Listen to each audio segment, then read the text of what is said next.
Riprap is rocks or other materials used to protect the shoreline from erosion. Some benefits that the riprap provides is that it absorbs the energy from the waves when it hits the wall. This is due to the fact that riprap has gaps/stones and it reduces the energy of the wave. Another benefit from riprap is that it protects houses, buildings and roads. It is also simple to install and maintain and will be effective for many years. The riprap is more effective than seawalls, as when the waves hits the riprap it loses power, but when a powerful wave hits a seawall it reflects the energy back onto the wave, making the wave more powerful.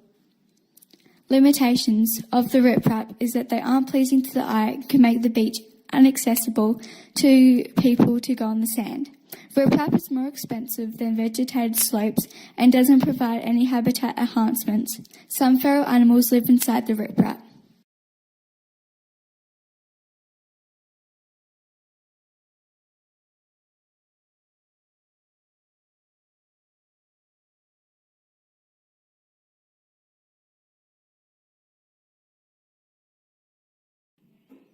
Sand dunes were put into place at Adelaide Shores. In the middle of the sand dune there is a pathway for recreational purposes. By having this path there, it allows the public to walk along the beach but isn't going to damage or ruin the sand dunes. A limitation to this would be by putting a path in the middle of the sand dunes, it stops the purpose of the sand dune system. See Figure 1 to see the path in the middle of the sand dunes.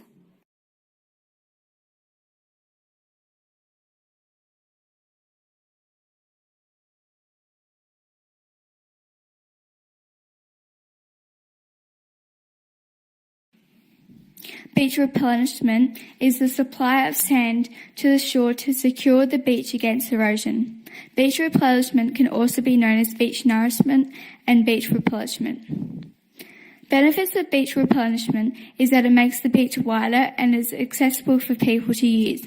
This strategy is used to protect buildings, roads and houses that are located behind the beach. Most importantly, this strategy reduces the impact of coastal erosion. A limitation to this would be that it's expensive and needs to be highly maintained.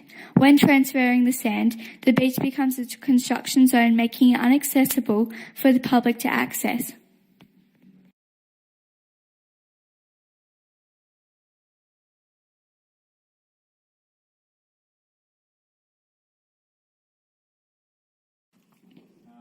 A sand dune is a mount, hill or ridge of sand that lies behind a part of the beach affected by the tides.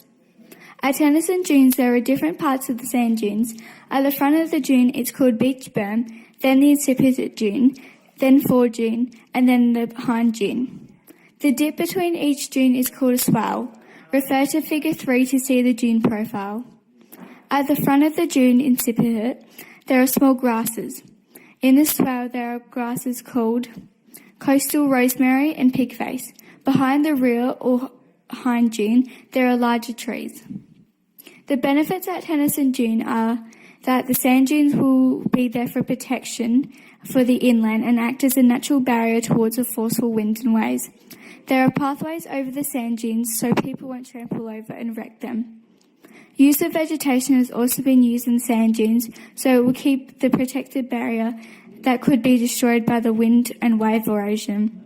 Some vegetation put into these sand dunes are called samphire and rush. Some limitations of the sand dunes is that it takes up more space along the beach. Another limitation would be that they can blow away from the wind, making it a hazard to people walking along the beach.